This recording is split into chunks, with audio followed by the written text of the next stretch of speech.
கிறிஸ்தவத்தில் காணப்படும் தவறான போதனைகளுக்கு எதிராக ஒரு சீர்திருத்தத்தை கொண்டு வந்தவர் தான் ஜான் நஸ். இவர் ஒரு தத்துவ ஞானியாக போதகராக இருந்தாராம். இவர் இப்படி சீர்திருத்தத்தை கொண்டு வந்ததினாலே இவரை கொலை செய்ய வேண்டும் என்று அதிகாரிகள் தீர்மானம் பண்ணினார்கள்.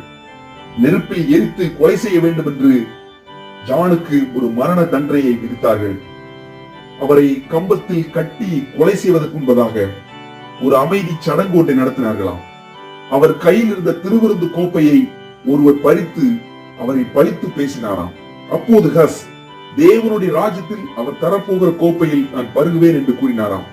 அதன் பின்பு அதிகாரிகள் அவருடைய சீருடையிலிருந்து ஒவ்வொரு ஆடையாக கலத்தினார்களாம்.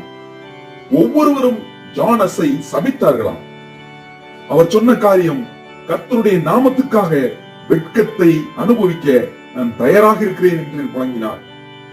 கடைசியாக காகித கிரீடம் ஒன்றை அவர் தலையிலே சூட்டினார்கள்.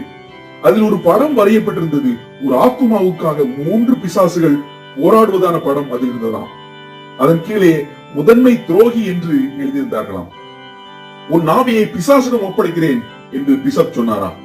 அப்போது ஹஸ் அமைதியாக, இரக்கமுள்ள கர்த்தராகிய இயேசுவிடம் என் நாவியை ஒப்படைக்கிறேன் என்று சொன்னாராம். என்னிடம் உள்ளது எல்லாவற்றையும் நீங்கள் படித்துக் கொள்ளலாம். நீங்கள் என்னை பொது இடத்தில் வைத்து அவமானப்படுத்தலாம். ஆனால் இயேசு கிறிஸ்துவோடு நான் வைத்துள்ள உறவாகிய பொக்கிஷத்தை என்னிடமிருந்து யாராலும் பறிக்க முடியாது என்று சொல்வது போல அவர் காட்சியளித்தார். பவுலும் இப்படித்தான் சொன்னார், கிறிஸ்து எனக்கு ஜீவன், சாவு எனக்கு ஆதாயம். பிலிப்பியர் 1:21.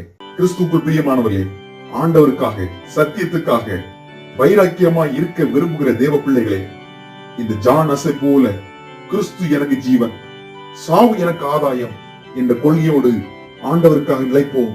தேவன் நம்மை ஆசீர்வதிப்பாராக. ஆமென்.